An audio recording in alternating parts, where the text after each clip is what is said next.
Et en ce 11 novembre, pour saluer l'engagement de nos armées et le courage de nos soldats aujourd'hui, nous avons aussi choisi de suivre ces fusiliers marins.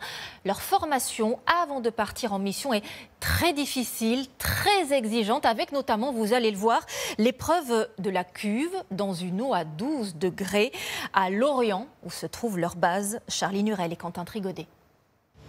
C'est l'exercice à ne pas rater.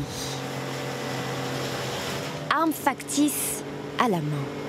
Comment on le fait ? Ils sont tous élèves fusiliers marins.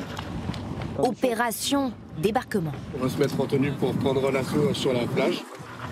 Ils doivent être aussi à l'aise en mer que sur terre. Plage en vue. Les moteurs sont coupés.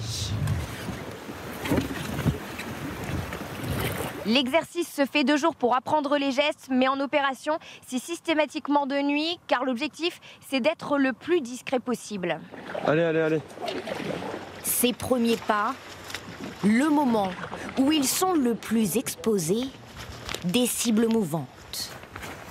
En 1 minute, ils sécurisent la plage et deviennent presque invisibles. Je les avais pas vus, je viens de les voir là. On dirait des rochers. Voilà. Ça se confond avec la couleur des rochers.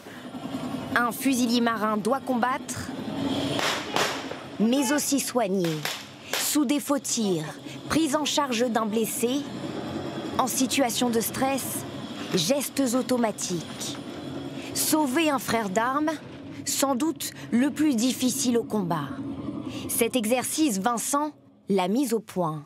Pour cet ancien commando, c'est le meilleur moyen de les préparer à leur future mission. Il y a des gens qui vont mourir à la guerre, puis il y a des gens qui vont être blessés, mais qu'on peut sauver. Par exemple, en mettant un garrot, rapidement. Je crois que tous les combattants ont cette qualité, c'est d'aimer ses copains. Et c'est de vouloir rentrer avec eux. Et voici l'épreuve légendaire des fusiliers marins, la cuve. Redoutée par les élèves, une eau à 12 degrés. Alors Pascal s'arme d'humour. J'ai chaud là, je vais me rafraîchir un petit peu. Je rigole moins dans 10 secondes. Aucune visibilité. Et pourtant, il faut retrouver en apnée un plongeur caché à 4 mètres de profondeur. Je suis paniqué.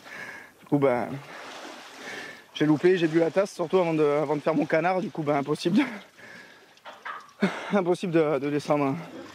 Puis il faut serrer les dents et subir le froid. Je me donne aussi beaucoup de moi-même, mais avec les copains, c'est mieux. Ils me hissent vers le haut. Ça, c'est incroyable. La cohésion, pour toujours se dépasser. C'est pas tout le monde qui le fait ou qui peut le faire. Moi, quand je raconte ça à ma famille, mes amis qui sont pas du milieu, ils sont étonnés. Et ça remet un peu des étoiles dans les yeux. Enfin, ils sont fiers de moi et moi, je suis content. Une femme, une trentaine d'hommes et encore 2 mois d'examen pour un objectif, obtenir la meilleure note et choisir son affectation.